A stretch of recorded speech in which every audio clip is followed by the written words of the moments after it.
La polémique n'est certainement pas chose rare dans les réseaux sociaux du Sénégal, mais jugeons par les gros titres de certaines publications à travers le net.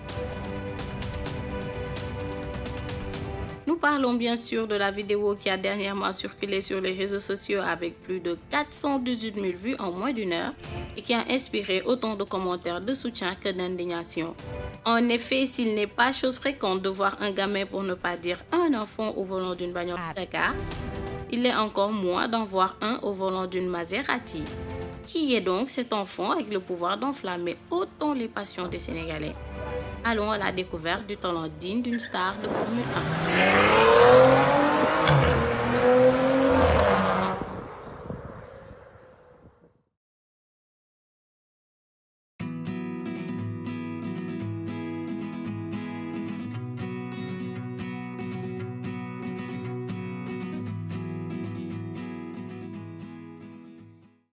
Arrivé à l'adresse indiquée dans une rue discrète d'un quartier plutôt calme de Dakar, nous trouvions sur place une famille à l'allure traditionnelle assise à même le sol comme si venant de finir leur prière. Et si nous ne savions pas trop à quoi nous attendre, car il faut le dire, certains commentaires n'ont pas fait de cadeau à la vidéo, l'ayant analysée comme une expression d'arrogance, ce n'était certainement pas de nous retrouver en face d'un petit bonhomme de 12 ans avec une touffe blonde à l'image des stars de rap ou de foot de la dernière génération, et qui n'est pas loin de l'image de la star impétueuse s'exprimant d'une voix à peine audible, trahissant sa timidité. Après, damay brosse sangu après ma jàpp julli mais est-ce que mën ngeen ma may tuuti ma sangu. ginnaaw bi ma sante suñu borom am doom bu tudd Mouhamed kër gi du fa nekk kër goo xam ne ku ci nekk damay xool xale bu nekk si li nga bëgg nekk ëllëg wala li nga bëgg doxale moom yàlla xiir ko ci oto moom it ñu gunge ko ci loolu.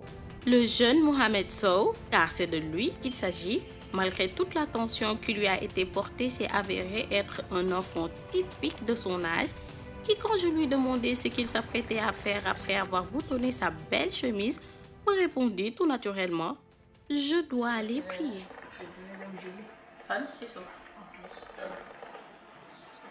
Mohamed, li ma leen mën a wax ci moom barewul sinon que damay liggéey ak papam alors très souvent day ñëw bureau parce que day ànd ak waa kër gi ñëw bureau soit day indi añ wala day ñëw seet si papam alors ci noonu laa ko xamee ma gis ci moom ne ku yaru la ku teey la jox nañu cër bi mu jox papam moom la ñu jox ñun liggéey ak papam.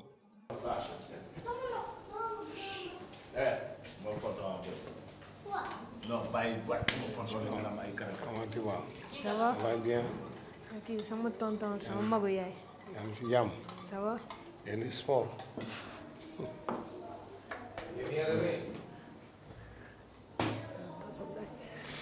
Kii sama cousin la.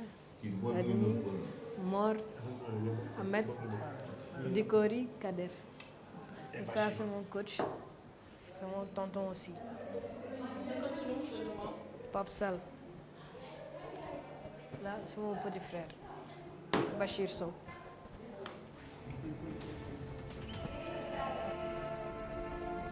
Conscient de la valeur des études, Mohamed est élève en classe de CM2 au Collège Notre-Dame du Liban, où il a par ailleurs réussi cette année-ci son examen d'entrée en 6e. Bon, en fait, j'étais titulaire d'une classe de CM2 ou 7e l'année dernière et Mohamed était parmi mes élèves. Bon, Mohamed, en toute franchise, c'est un enfant qui m'a un peu marqué. Hein. Comme les autres, je l'ai eu il y a 2 ans. On a fait 2 ans ensemble, au CM1 et CM2. Mais ce qui m'a le plus marqué, c'est que quand je venais de prendre Mohamed, on m'avait dit qu'il venait de perdre sa maman. Et ça a fait que je l'ai un peu mis un peu à l'écart. Ce sont mes sentiments, disons, qui m'ont poussé à le faire, parce que c'est tout à fait naturel. Mais il faut dire qu'il n'en a pas abusé. Il s'est toujours comporté comme ses camarades, comme si de rien n'était. Et je l'ai aidé dans ce sens quand même. On a fait une année scolaire CM1 sans difficulté. Il a décroché son entrée en 6e comme les autres et son certificat plutôt. Ouais. Jour bi yaayam di dem Màkka dama ne woon ki ni sax Mouhamed tuuti ma ne yaayam toogal parce que dafa laxasu yaay ji jooy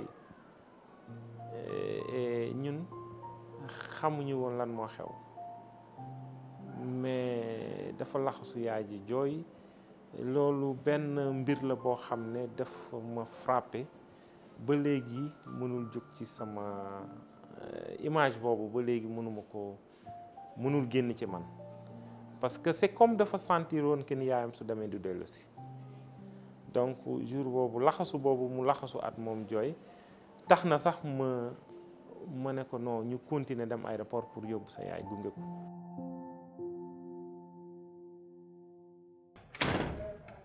Il est 14 heures et comme dans ses habitudes, le petit Mohamed va se préparer pour aller sur la piste. Il est timide et pas trop bavard, mais sa passion pour les voitures est surréaliste. ñu ngi dem piste ba. yéen a ngi dem. waaw. yal leen yàlla teg si yoonu jàmm. dem ak jàmm ñëw ak jàmm.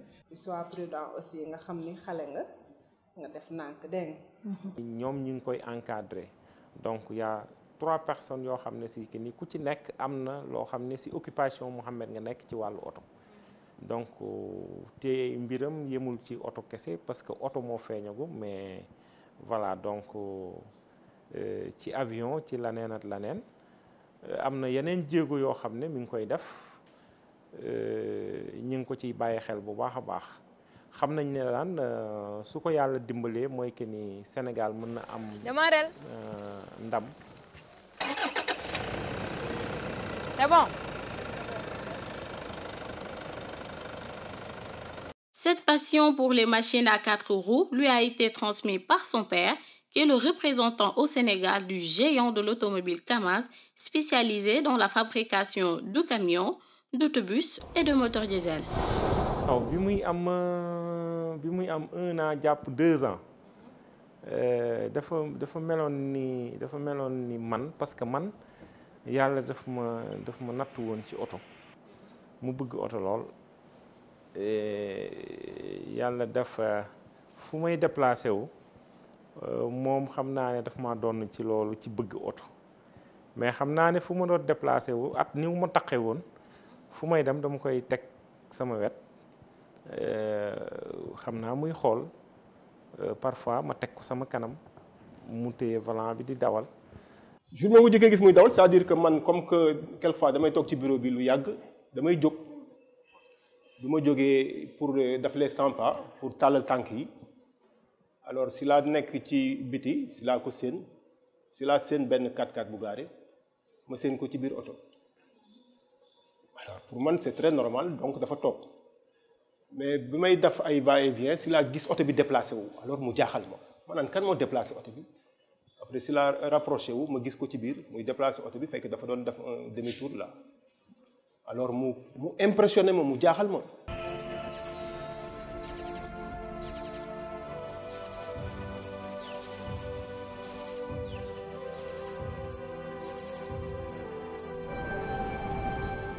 Il s'entraîne régulièrement sur des pistes de course parce que son objectif principal est de devenir le meilleur pilote de son temps comme Hamilton.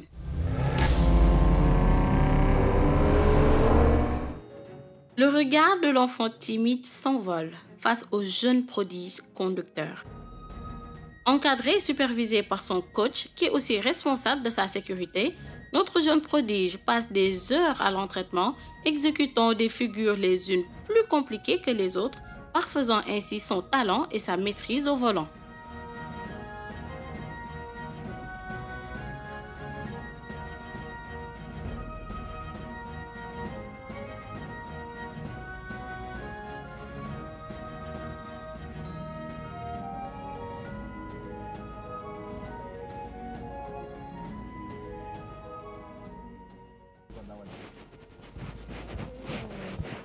Là, c'est des Wrangler. c'est pour les sables. Mais ça, c'est pour les routes, on peut dire.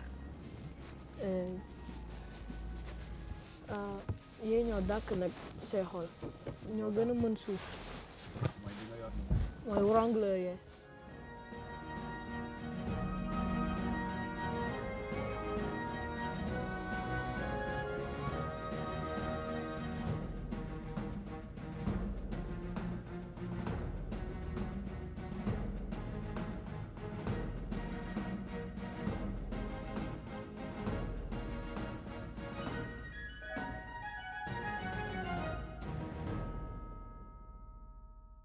En le regardant en action, contrôlant des machines aussi puissantes d'une main experte et naviguant entre dunes, fossés et rivages à des vitesses vertigineuses, il devient difficile d'imaginer que la personne au volant n'a que 12 ans. En fait, après m'être remise de ma stupéfaction, je n'ai trouvé qu'un seul mot pour exprimer mon sentiment: génie. Bien sûr, il est encore beaucoup trop tôt pour des comparaisons avec des pilotes de la course automobile comme Michael Schumacher ou encore Lewis Hamilton. Mais une chose est abondamment claire, le Sénégal a du talent et le nom de celui-ci est Mohamed Sow. Son plan, c'est de devenir champion mondial de Formule 1 sous les drapeaux du Sénégal et représentant l'Afrique tout entière.